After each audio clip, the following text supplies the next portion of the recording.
things in the sports world. Although our show is intended to be comedic, informative in nature, there may be some cuss words, because that's how humans in the real world talk. But with that said, the opinions expressed on this show do not serve in any way to demean or dismiss the right to the beliefs our audience or anyone on our panel may have. Now get ready to take it all in, as the countdown to crazy begins now. 3, 2, 1, go.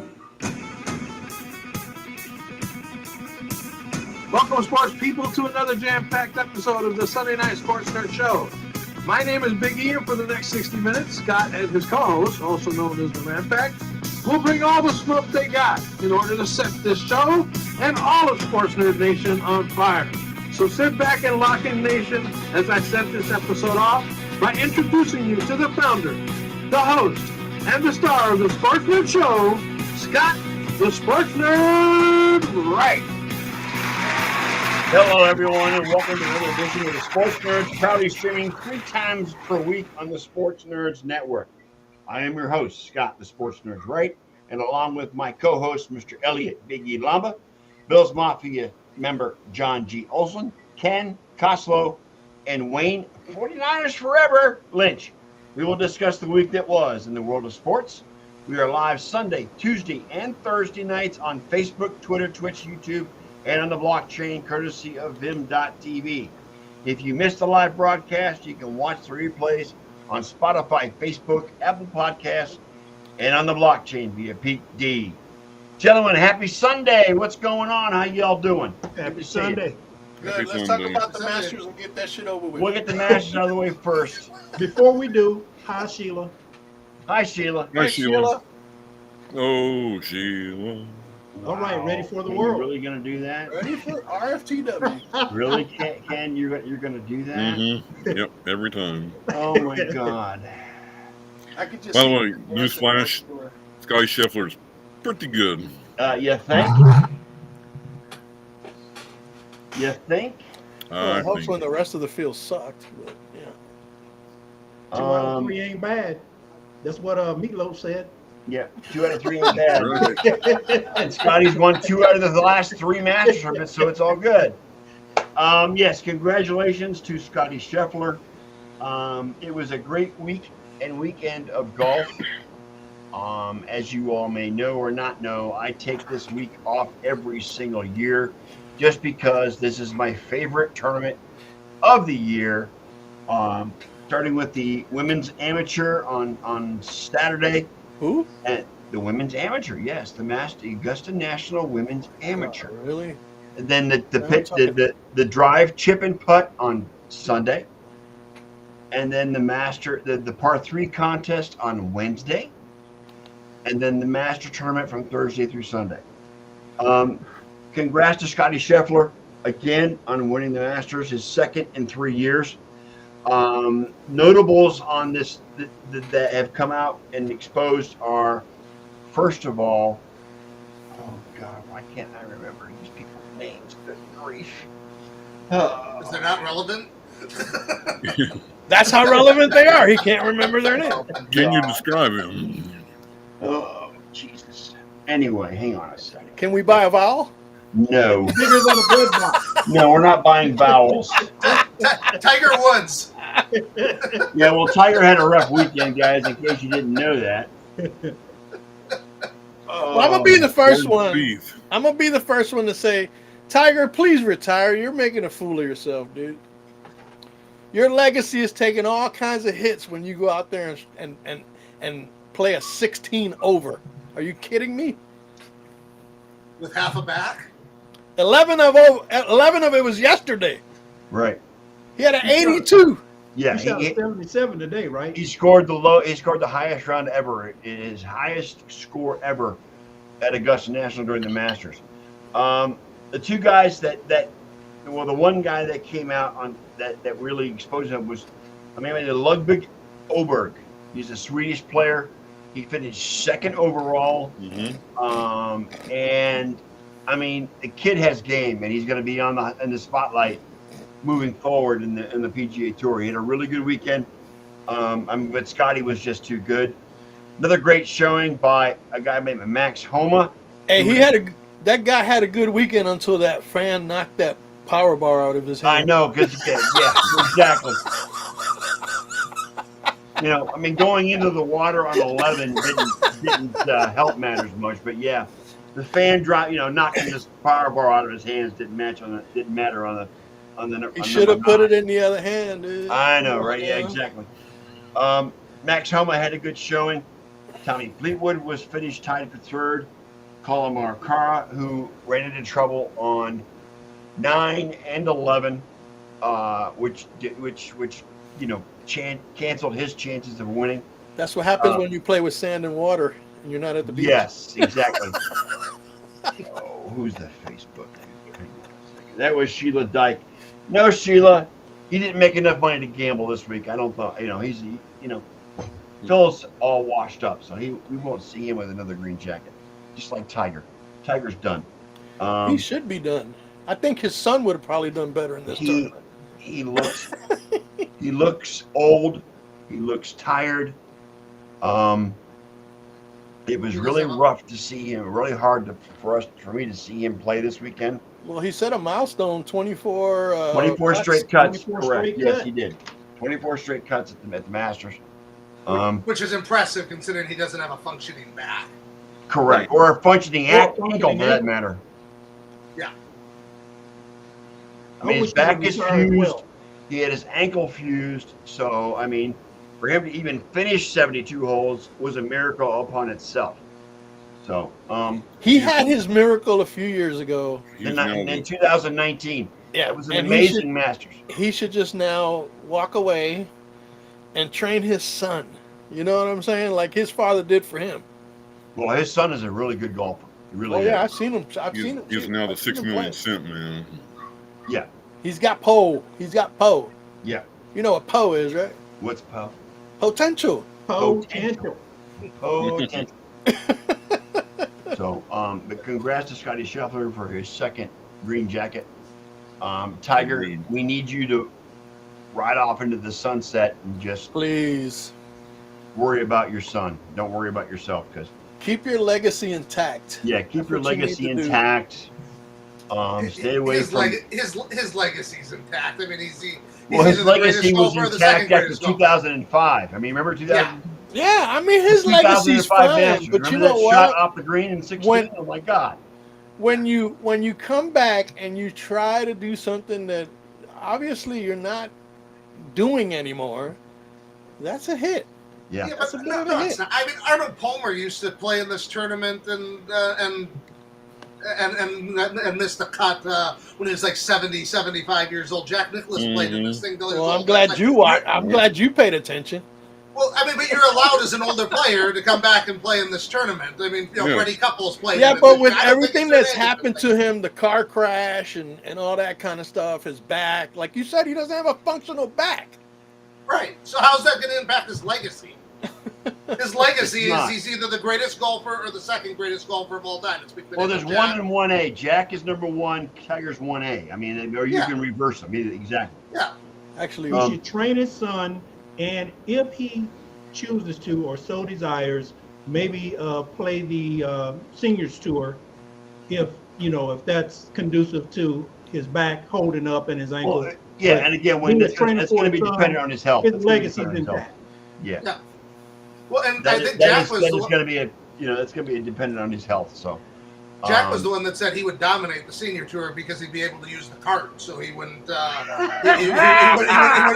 he wouldn't after his back there. There you go. And But Charlie Woods is a very competent golfer. Whether or not he wouldn't after his back there. there you, whether or not he is competent as his father was, we don't know. But we'll see what happens. Let's just hope he doesn't get brawny. Right, we don't want him to get brawny. You are correct. And it looks like but Ken, from the looks that I've seen, Tiger's not being over demanding on his son. No. He's letting Charlie be Charlie. He's To not his into- credit, he is backing off. He's letting Charlie grow up. He's letting Charlie be Charlie. Is what he's doing. LeBron might be good to take lessons from Tiger. Yes. Yes. Little late, but he would be wise to do that. One final note on the Masters, and then we can get into other things. Congratulations and hats off to Mr. Vern Lundquist, Yes. who called his 40th Masters today, which was also his last Masters, from the 16th hole tower. I mean, this guy was to golf that Pat Summerall and John Madden were to football as far as the Masters is concerned. He also had a great career calling SEC football games on CBS. The man's 83 now, or 83, Ken? 83. 83. He's 83. He's Yep. 83 years old. He did his last call from the 16th tower at Augusta today. What was really cool is that at one point today, the Masters cameras caught him and Tiger in the same shot. Vern was in a chair off the 16th green, and Tiger was standing there, and that shot got him both. And Tiger actually made it a point to walk up to Vern after he played the 16th hole and shake his hand. He's walking with a cane. The man's old, but I'll tell you what, he is an icon in the world of broadcasting sports. He really is. May I have a point of order, please? Yes. Okay. Vern Lundquist came to our ABC affiliate around 1966, 67, about the time I was reaching adolescence. Okay. And I've been following him for the better part of close to 60 years. He has done a little bit of everything in the world of sports. Like what has been said, Masters, NFL football, NFL, Cowboys, college football, Basketball. basketball. Basketball. He called the Duke Kentucky game. Right. Correct. He was the Exactly. greatest game ever, yeah. He's done 3, I believe, Winter Olympics. He did Yep. figure skating in that. What's a little bit hilarious, back in the day, back in the early 70s, he did a show here in this area called Bowling for Dollars. Oh God. And it's does not hold a prominent place on his resume, his CV, but it was, I mean, for all intents and purposes, amateur night at the. Did he do PBA too? He did not do PBA, but he did No, that do was Bowling for Chris Schenkel. Dollars, and I mean it came on regularly for about, I think, 4, 5, 6 years, and he laughingly jokes about it to these days, but Yeah. I mean, I've practically grown up watching him, and I, for one, will miss his calls. I mean, Vern will always be remembered in history with the Masters as calling the birdie putt Jack Nicklaus made on 17 in '86 with "Yes, Sir," as well as the amazing chip in that Tiger hit in 2005 on 16. That was just one of the greatest shots I have ever seen in the history of golf. And those calls, I mean, and he goes, "In your life, have you seen anything like this?" And no, but at that point, we had never seen it. I mean, that shot, that Tiger made on 16 in 2005, will go down as one of the greatest shots in Masters history. Oh, but I can top that one. Yeah, go ahead, Ken. There was one he called also, and this is his quote: "I've been doing this for 17 years. I have never seen anything like this afternoon." What? Louis Oosthuizen made a tee shot from 16. J.B. Holmes had shot before him and pulled it within 3 feet of the pin. Louis Oosthuizen puts a shot on the green that rolls straight dead toward that pin. In the process, his shot knocks J.B. Holmes off, and it looks like they're both going to go in. But J.B. Holmes' ball rolls past the pin, just barely, and Louis Oosthuizen's shot rolls right in for It was a hole in one. ricochet off his Ricochet off. That's where off. croquet meets golf. That is Croquet the meets greatest golf. shot I have ever seen in golf. I mean, Period. Vern Welcome, Kendra Myers. Hey, Kendra. Welcome. Oh, well, that's actually my Hello, sister. Linda. Kendra's her daughter. That's actually my sister, Linda.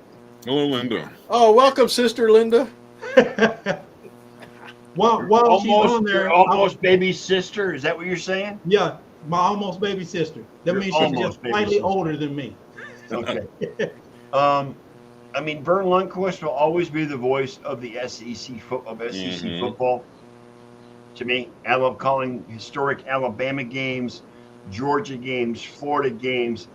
I mean, he was the voice of the SEC during the fall and winter, growing up, and that's Kendra Myers. Hello, Kendra. Hello, Kendra. And I mean, the man is a legend. I mean, he is exactly on the same level as John Madden, Pat Summerall, Al Michaels, the legends of the sport broadcasting world. Don't He will forget always Kurt be there. Gowdy. Kurt Gowdy. And Kurt yes. Gowdy, correct? Kurt Gowdy. Yep. Yep. Jim McKay. Jim Oh, McKay. Yes, absolutely. So Vince enjoy, Scully. Vince enjoy Scully. retirement, Mr. Lundquist, and thank you for your memories. I appreciate it. I mean, it's stuff I grew up on, guys. I mean, come on. Brent Musburger for the NBA in the 70s. Correct, and as well as the NFL. Yep. Marv on Albert. the NFL today. He made that great call when Alcindor made the hook shot Yes. from the corner. And the triple overtime game between the Celtics and the Suns in '76. Yep. Oh yeah. Yeah. Yeah. When the Suns won. Greatest NBA game I've ever seen. So I mean, Who hit that shot? Gar Hurd. Garfield Hurd. wow, you guys got some great memories. Holy shit, And, that's some good stuff, guys. If you guys will allow me just 30 seconds Sure. for my sister Linda and Kendra, if she's on, a shout out to my great nephew, Nyland Battle, who just received an offer from Pfeiffer College, a Division III school, to play basketball. Nice. Awesome. Nice. Very nice. Congrats to him. Absolutely. Congrats. All the best. Yeah. Which Of course, I college don't is know it? if it's unfortunately I don't know if it's athletic or academic, but either way, he's graded in both. So there you go. Which college is it, Wayne? Pfeiffer, Division III college in North Carolina. Okay. Actually, Awesome. Of course, it's Actually- North Carolina. Hey, actually, I wanted to let Sheila know that Bob Uecker's claim to fame is Major League, the movie. Yes. He's still Bob calling Uecker- games at 90 years old. He's getting Yeah. the big Bob phone Uecker schedule was here. not a great baseball player, but he is a Hall of Fame announcer. Absolutely. Oh yeah, absolutely. He's been with Milwaukee for like 800 years now. Mm-hmm. Just like John Sterling with the Yankees. Yes. Don't they have a seat way up in the stadium? But you know what? Yeah. in the top row with his statue or something on it. Yeah. Hey, buddy. his team. His performance in Major League is iconic and it's awesome, and it was great. Oh, it was yeah. just great. Just a bit outside. Just a bit outside. Ball 8. Of course, it is one of I must be down in the front row. One of his best lines is the motto of the sports nerds. Nobody's watching. Anyway, you can't say goddamn on the radio. It doesn't matter. Nobody's Hell, watching we anyway. can. John Olsen wasn't here. We can.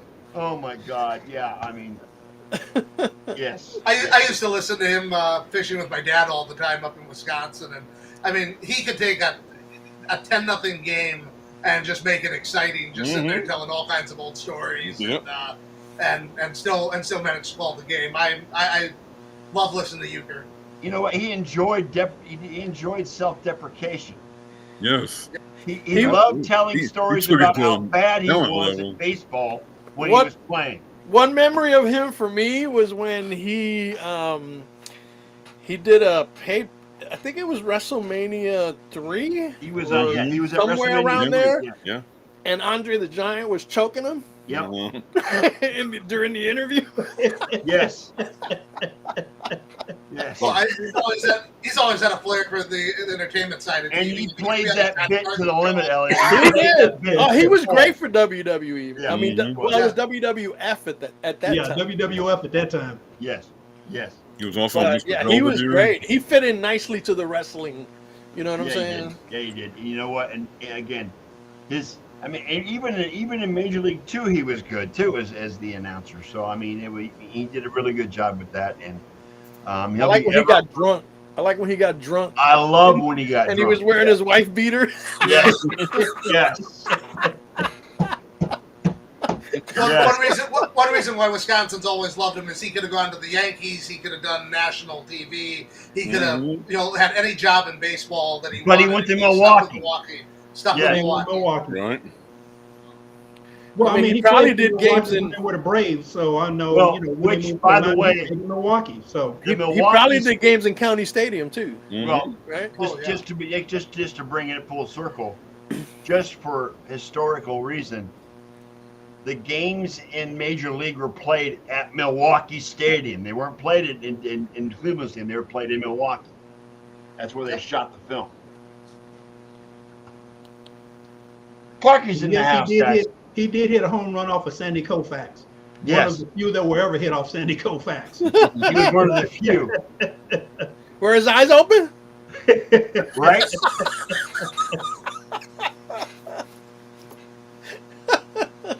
Close your eyes and swing as hard as you can. Maybe you'll hit something. Correct.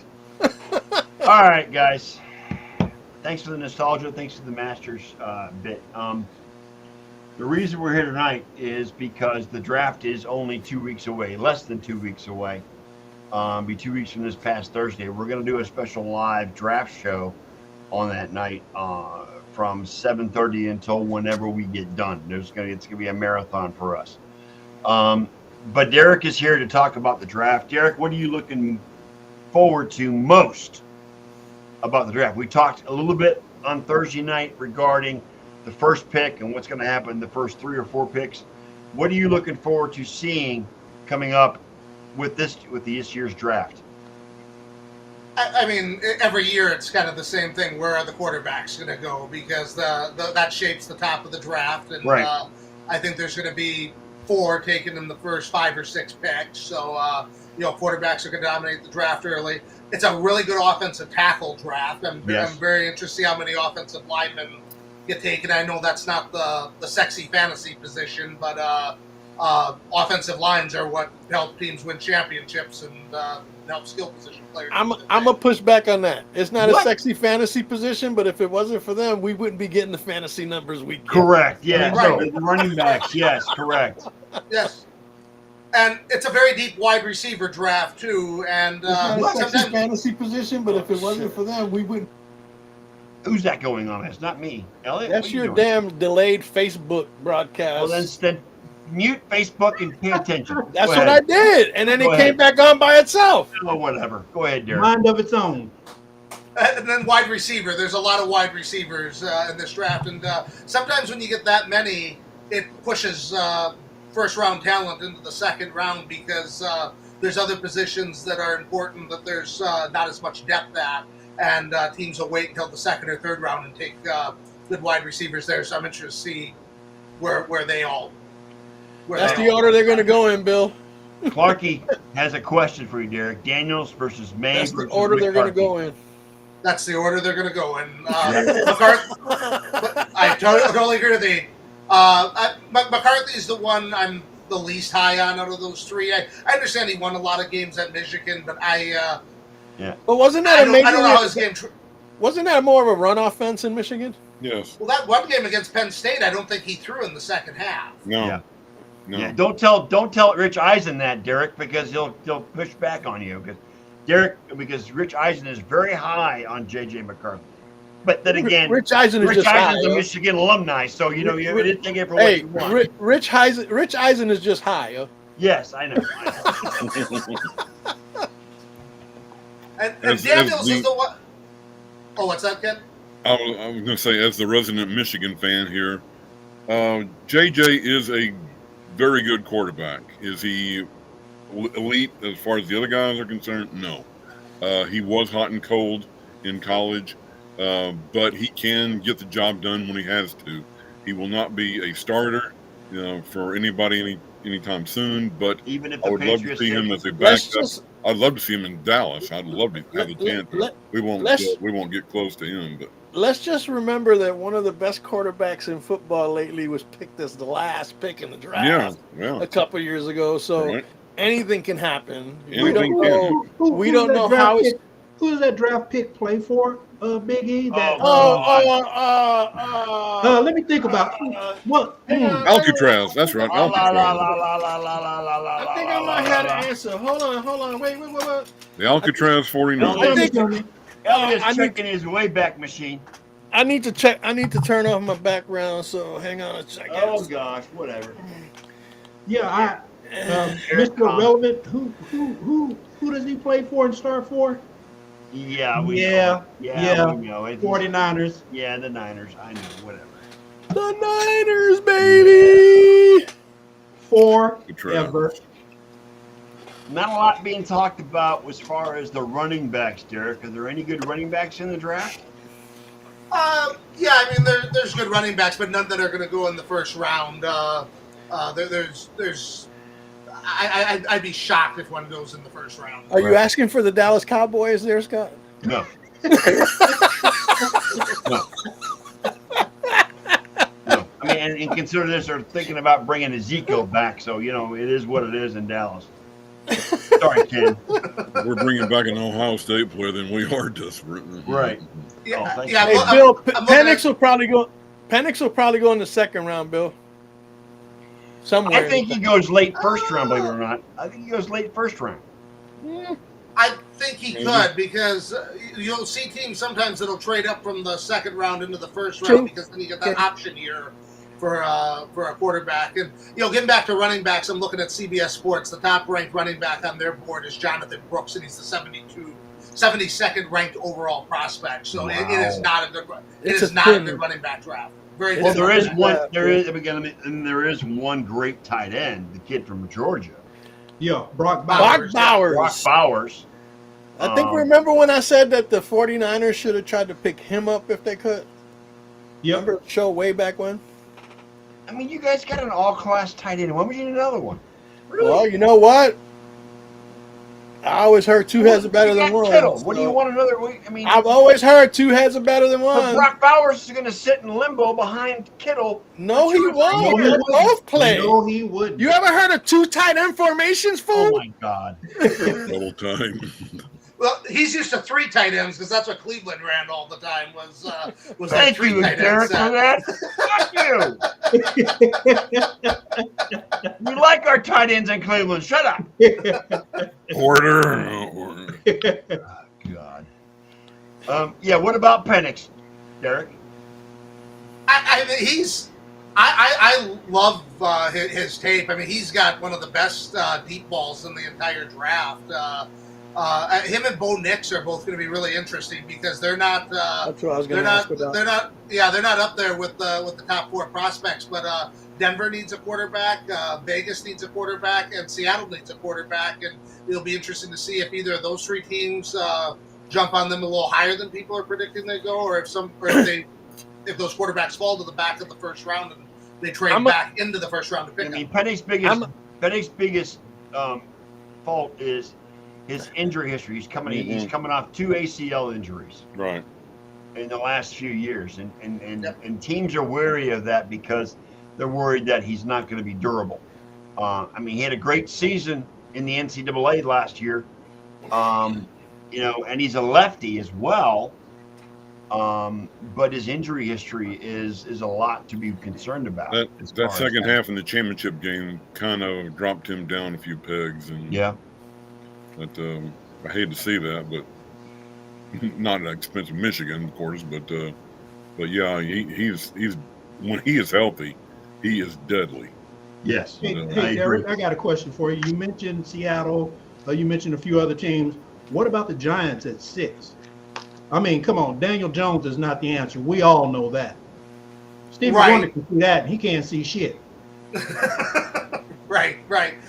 There's a lot of people that think the Giants are going to be the most interesting team in the top 10 because they could dictate how this whole thing goes, whether they trade back and try to accumulate more picks, or if they go and replace Daniel Jones with that 6th pick. And I mean, the problem therein is the contract they signed Daniel Jones to. And I know it didn't stop the Broncos from releasing Russell Wilson. We saw that, but it's going to be very expensive to move on from Daniel Jones this year.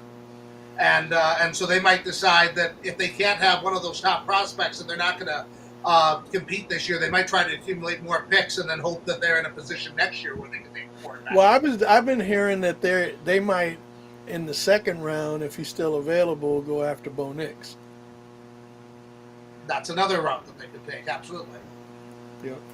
I mean, but Bo Nix another Daniel Jones? That's the question. Because Well, nobody knows, dude. Remember, Yeah. remember, Mr. Irrelevant should have been a nobody. Right. Okay? You ain't gonna know shit until they get on the field and play. The problem with Daniel Jones is he was the 6th pick in the draft, and I believe the Giants traded up for him. So Yes, they They did. did.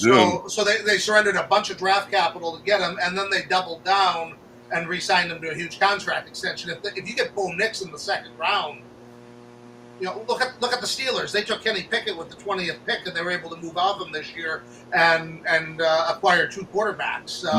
You can do things when you take a quarterback in the back of the 1st round or the 2nd round. The problem is when you do what Carolina did, where you trade all those picks to get Bryce Young. You have to stick with him when you've given up that much, and then when you do things like with Daniel Jones, where you sign him to a huge contract, now he's too expensive to move on from. Just for a point of reference, anybody remember where Daniel Jones went to college? Dookie. Duke. That's why he's horrible. So says the resident Carolina Tar Heel on the panel. That's a Tar Heel statement if I ever heard one. Exactly. Oh God. You know, the Giants giving Daniel Jones an extension, that's a Brian Cashman move right there. Oh, they ain't giving him no extension. Daniel Jones' days are numbered. He might not even be ready to play. It doesn't matter. They gave it to him. No, I'm talking about another one. I'm talking about the first one. No, the first one was stupid because they should have gave that to Saquon Barkley, not Daniel Jones. That's why I said the Brian Cashman move. I'm not an Eagles fan, but I hope Saquon Barkley runs like a hot knife through butter when they play the Giants. Oh, Well, I mean, he's I'm going sure to he probably will. I have a feeling he will. going to the Eagles. He's going to have a better offensive line. He's going to have a better head coach, and I think they're going to use him correctly. He's going to be able to play to his potential that he can. I don't know how much better Nick Sirianni is than Brian Daboll. Yeah, I think I'm gonna push back Daboll on that was a one. better head coach than Nick Yeah, Sirianni. he's a better head coach than freaking Nick Sirianni. Nick Sirianni's a freaking clown, and now he's not going to have Dom on the sidelines anymore to keep him in check. But the offensive line is better. The wide receivers are better. The tight ends are better. It's all better over in Philadelphia. Well, yeah. So basically, what you're saying is they got enough people to make Nick Sirianni look half smart. Yes. Okay. Yes. Daboll is a better coach. But Daboll's a better coach all the way around. Yeah, they don't have the offense or the defense that matches what Philly has. So yeah, it's the players that make Nick Sirianni look somewhat smarter than he is. And don't forget Big Dumb. Yeah, and Clarkey brings up a good thing. How much better is that defensive line going to be without Kelsey in the at center? Oh, that's a huge blow. I mean, he's a Hall of Fame caliber center. That's a big loss. But their offensive line without him is still better than the Giants' line. Well, yeah, I agree with that. So I think it's just a great situation for Barkley to go in there. Plus, I mean, they can draft a center in this draft. They can sign. I don't think. But how offensive lines are good without a Hall of Fame? How effective is the tush push going to be without Kelsey? It won't be. Good question. They'll outlaw it. Don't forget they left it. They left it. Fletcher Cox retired as well, so they're taking a hit on defense as well in Philly. Mm-hmm.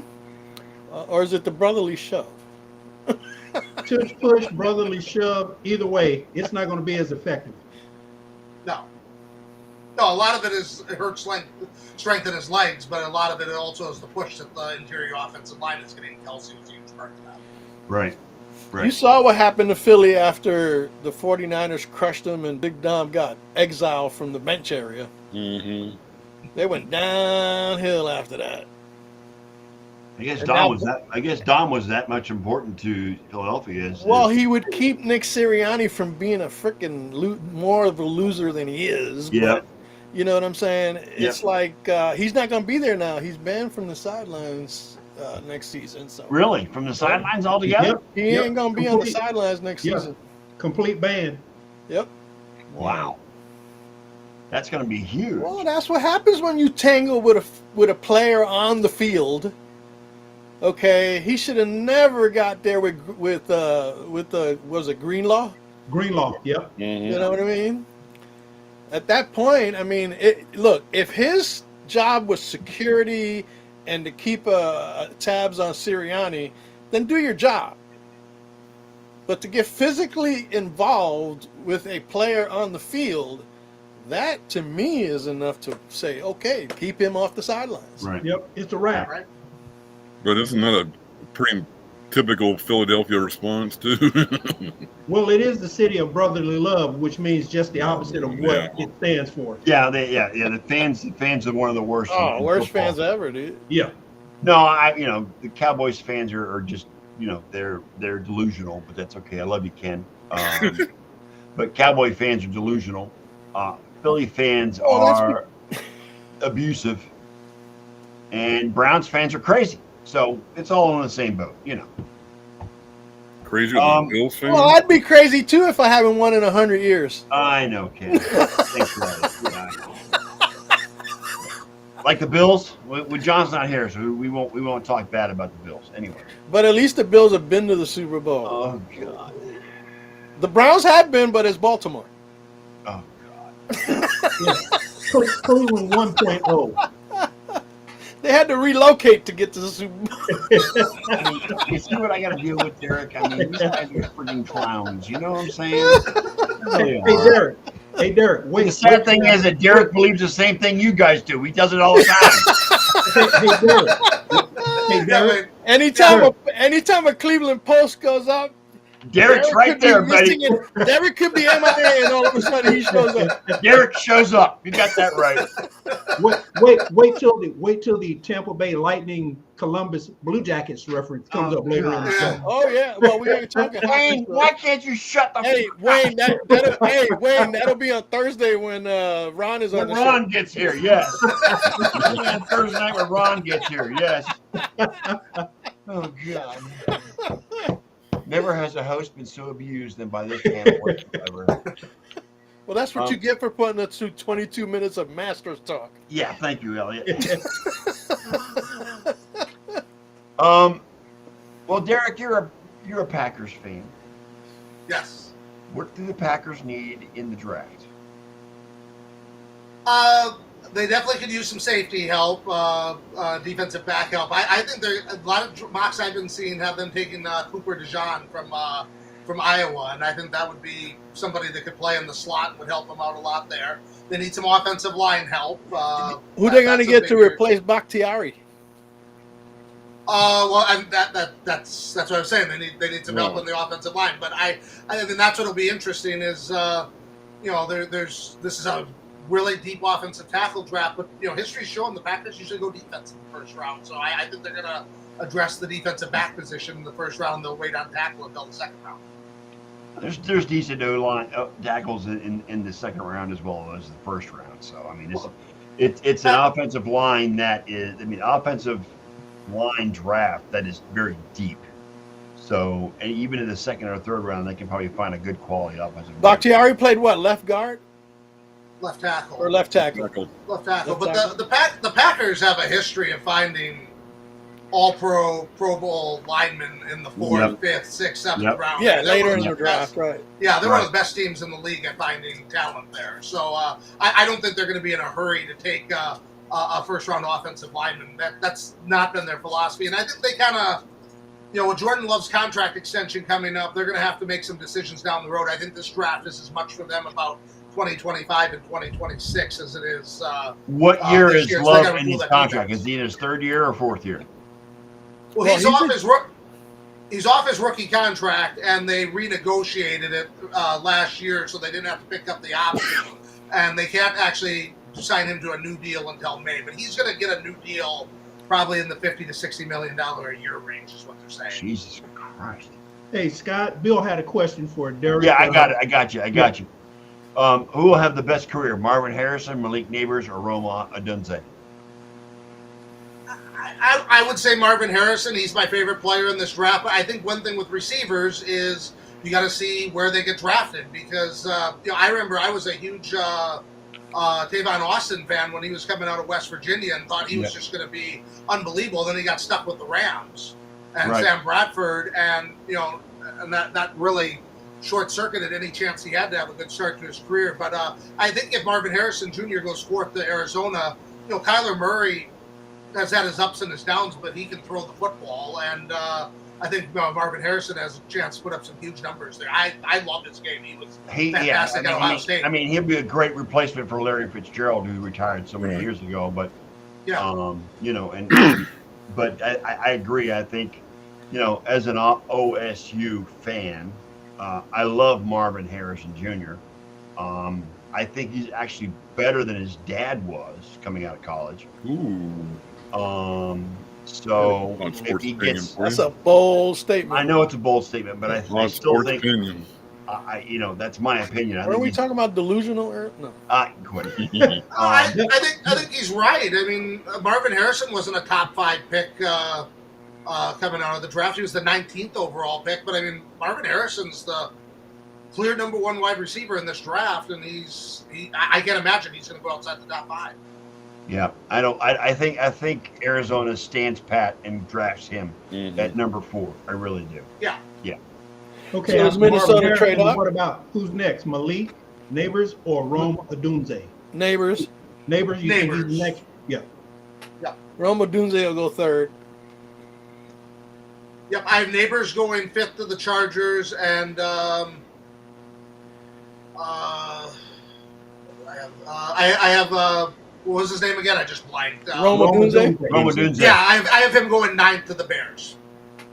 Okay. Oh wow. I think the Bears have to take a wide receiver, because even though they trade for Keenan Allen, he's older. I'm not sure if he can stay healthy at this point. Well, again, he's only got 1 year left on and he's only got 1 year left on his deal anyway. Right. So are they going to want to extend him after this year? So I think that this is all about Caleb Williams and giving him as many toys as possible. And they only have 4 draft picks, so they're not going to have the draft picks they need to get an impact receiver later in the draft. So I think they need to make a splash. With what the moves the Chargers made in the offseason, get rid of all their wide receivers. I mean, Malik Neighbors makes sense for them to bring in some talent for what's his name? Jesus Christ! I've heard Justin Herbert. Justin Herbert. Thank you. I disagree with Derek on number 9, though. I think Chicago should take someone for offensive line protection for Caleb Williams. I mean, they have DJ Moore. They finally got the other receiver from San Diego. Who was it? Keenan Allen, right? Keenan Allen. Yeah. So, I got to push back on that. I think they need to take offensive line help at number 9. I've actually heard that the Giants might go after Odunze with the 6th pick. Well, the Giants are stupid anyway, so why? Yeah. I mean, but they ain't got no receivers, so I mean, you got to. And they ain't got a quarterback. They ain't got a quarterback. There you go. Well, they got Tyrod Taylor. Oh no, they traded him. Like I said, they don't have a quarterback. He went to the Jets. but I think the Giants either take a quarterback or they trade down, because somebody's going to want to get a quarterback at that spot, unless the Chargers end up trading down to accumulate the picks. Because I think the Vikings are going to trade up to get McCarthy. And it's a question of whether they trade up to 5th with the Chargers or they trade up to 6th with the Giants. Right, and that's why they got that second pick in the first round. They traded for that second pick in the first round, so they can bundle those picks that they've already got and try to move up to get a quarterback. Right. What do you mean? You don't trust Sam Darnold? But look at Baker Mayfield. Mayfield. You could have said the same thing about Tampa with Baker Mayfield last offseason, and that worked out for him. Well, congratulations to Baker Mayfield. He is officially a father. He had a daughter born on the 9th of April. Congratulations to Baker. Congratulations to Baker and his wife on their new daughter. Baker is loved in Tampa. Why? I don't know. But he's loved in Tampa. He had a great season last year. Makes me happy to see Baker do well. But now let's see after year one what he does in year two at Tampa. I think Baker's done well since he stopped doing progressive commercials. I think he's done well since he left Cleveland. Thank you very much. But that's just me. So, but that's why I think McCarthy would be a great fit for the Vikings at 6, as we talked about that. Is he ready to play this year? He doesn't have to be ready to play there this year because they do have Darnold. They got Sam Darnold to start and then put JJ in on the bench for a year to learn. And that could be great. Now I don't know that Sam Darnold will be a great tutor for him, but it is what it is. It's always good if you're not ready that at least even if it's not a great quarterback that's in front of you, at least if that quarterback struggles out of the gate, then you can turn to your rookie and there's not a lot of pressure on him because the other guy's showing to be bad. Where if look at what happened with Bryce Young last year, he's got no help. He goes and gets the starting gig right away, and then it's almost like he's a bust before his career even started. And so I always think it's better to have a veteran there. The Giants are going to rock and roll with Tommy DeVito. Danny DeVito. Tommy Cutlets, baby. Tommy Cutlets. Danny DeVito. Really making sandwiches and then it's actually Tommy. I mean, he's making sandwiches at Jersey Mike's. Jersey Mike's, Danny DeVito. Yeah. He's got his own little tour going as far as just for reference. Jersey Mike's does have a great Philly, by the way. I'm just saying. They do. They got great sandwiches. Period. So, well, we've got about 15 minutes left. Derek, what else are you looking for in the draft as far as piquing your interest specifically? I'm interested in what the Jets do at 10 because it's a very deep offensive Brock line Bowers. draft. But I've also seen Bowers as somebody that's mocked to go there. I think the offensive lineman would be more helpful with Aaron Rodgers trying to keep him upright at 41 years old. But I've seen a lot of mocks at Bowers. So I'm interested in what the Jets do. Almost every mock draft I've been seeing, it says Bowers to the Jets at 10.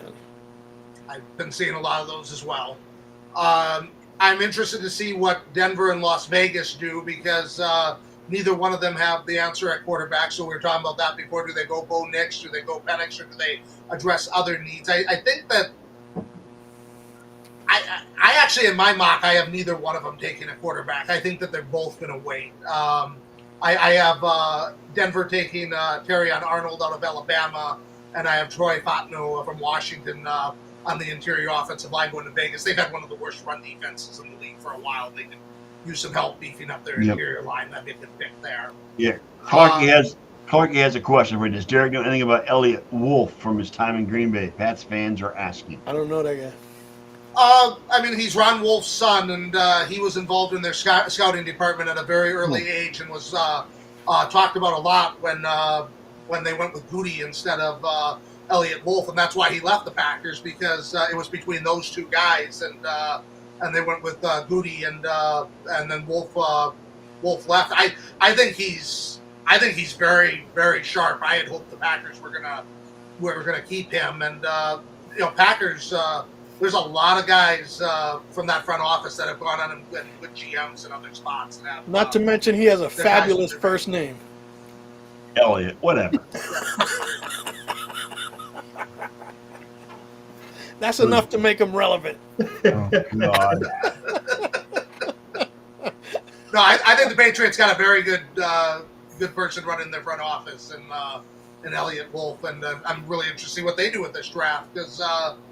There's some people that don't think they should take a quarterback and should rebuild, the other parts of the team and wait on that. And then there's others that think they should just use the opportunity with that third pick to take a quarterback. Yeah, the first draft. And he's probably going to take Bill. He's probably going to take Drake May then. Yeah, I mean, probably is. It's the first draft post Belichick, so it's going to be interesting to see what happens with that. Well, it's not like Belichick was ringing any bells the way he drafted. Oh no, he wasn't, not at all. he was. I It mean, might actually be an improvement. As great as the head coach he was a terrible GM. I'm just saying. No, that was all Scott Pioli when he was there. Yep. I like Scott Pioli. Yeah, when he was in New England, he was the one who maybe in conjunction with some input from Belichick, but Scott Pioli was the man in New England in their heyday. Right. The heyday. Yeah, but now he's an analyst with NFL Network, so that shows you where his stock is gone. And just to piggyback on what Derek said about the Jets taking Brock Bowers at 10 with the mock drafts, that's what should happen, but we are talking about the New York Jets. Yes, exactly.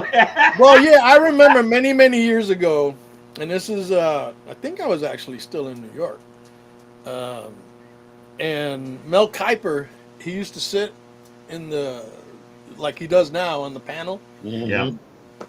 And the Jets took I don't remember who it was that the Jets took. I know where you're going. Mel Kiper comes out and he says, I'm pretty sure that the Jets have no clue what the draft is all about.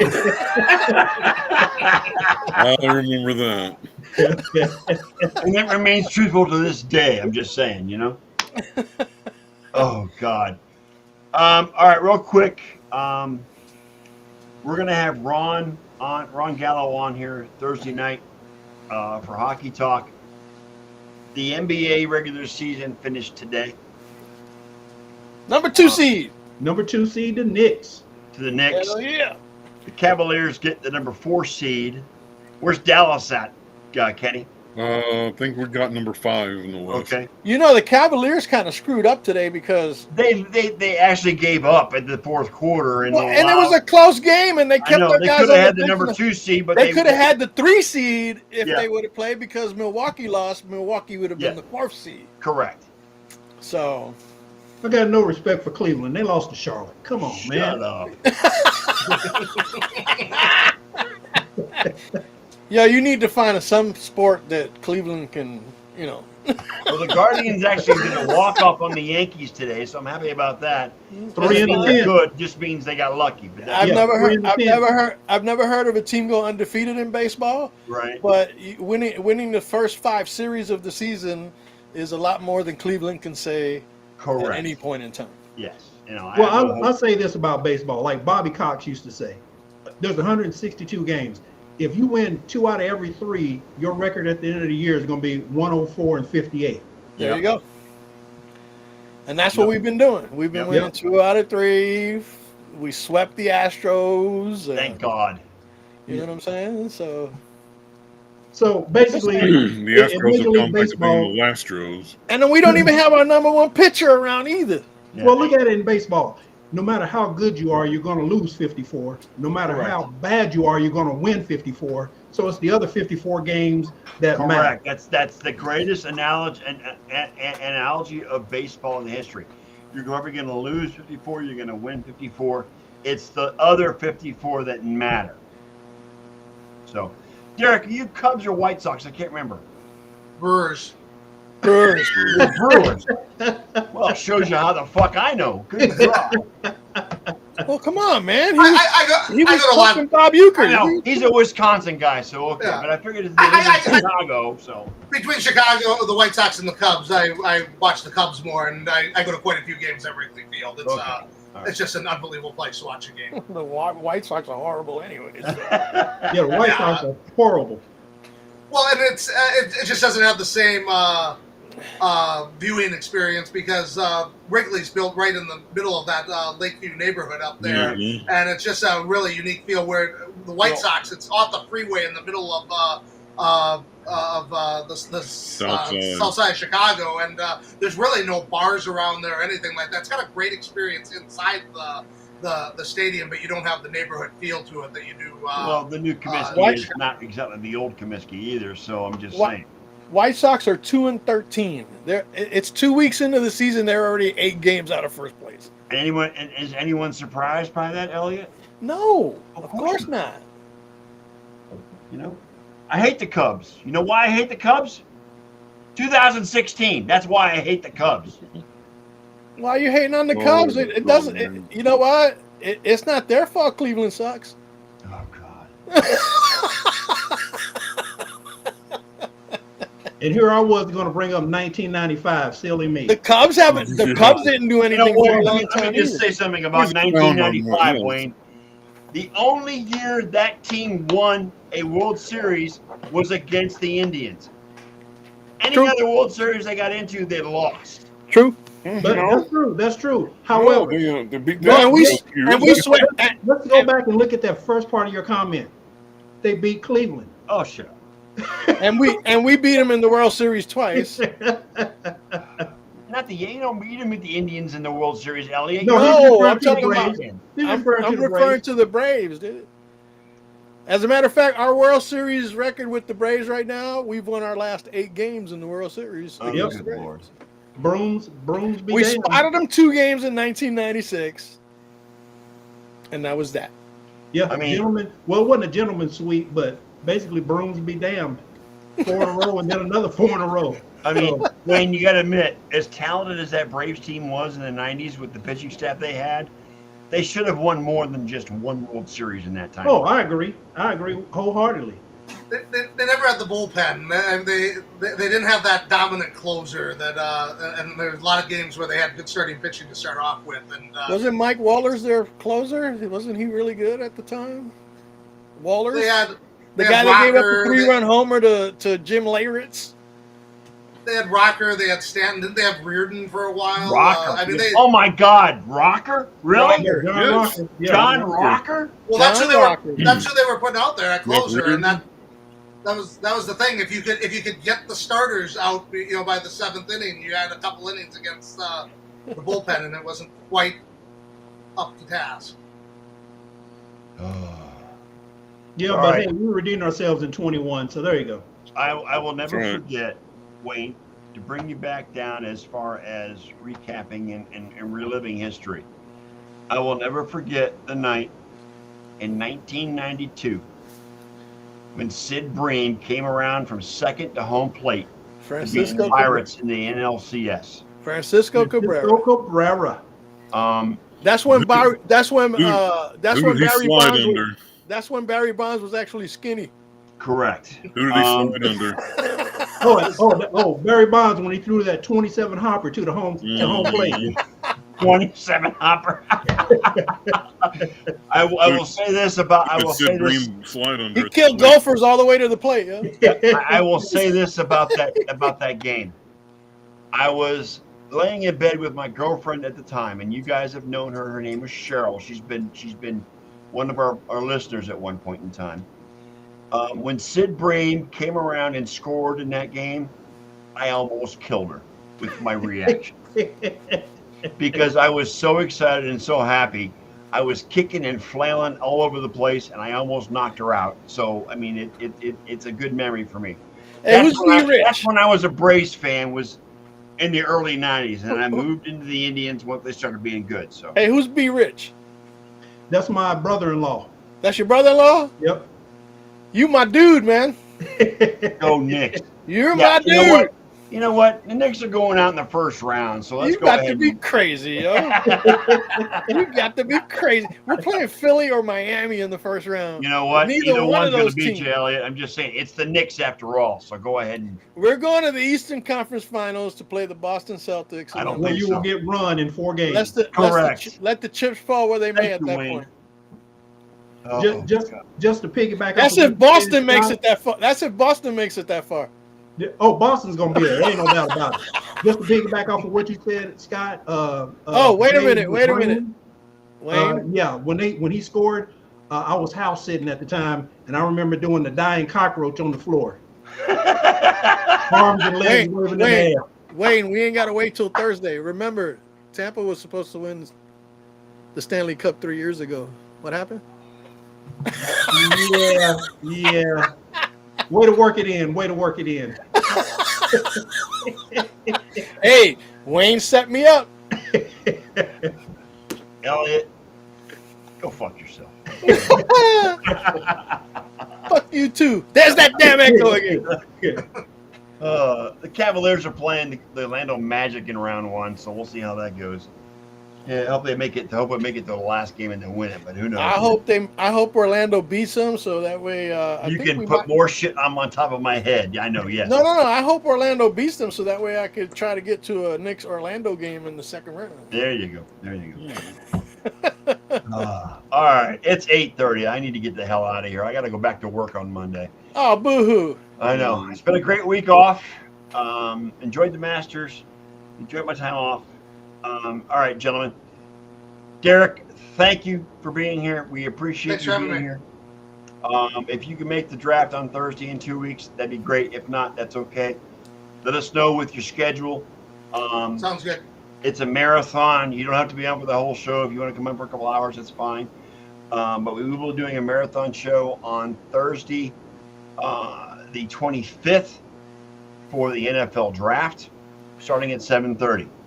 On behalf of my co-host, Mr. Elliot Big E Lamba, Mr. Ken Koslow, Mr. Wayne Lynch, John in absentia, wherever he's doing. I wanted to say a prayer. Never mind. He's doing family things tonight, so he couldn't make it.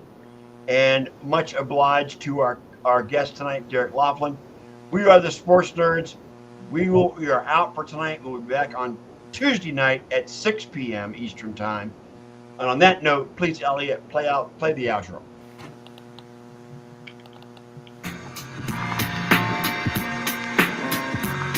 And there you have it, folks. Another episode of the Sports Nerd Show in the books, and it's on to the next. Thanks each and every one of you for joining us. We do sincerely hope you will come back next week as we roll out another episode of the Sunday Night Sports Nerd Show. But until then, on behalf of the Sports Nerd Scott Wright and his co-hosts John Olson, Ken Koslow, and me, Big E, we'd like to wish you all a great night and an excellent week that's filled with all the sports content any sports fan could possibly ask for. That's right, boys and girls. You've just been hit with a pack rant from the Rant Pack. And with that, Sports Nerd Nation, we are out.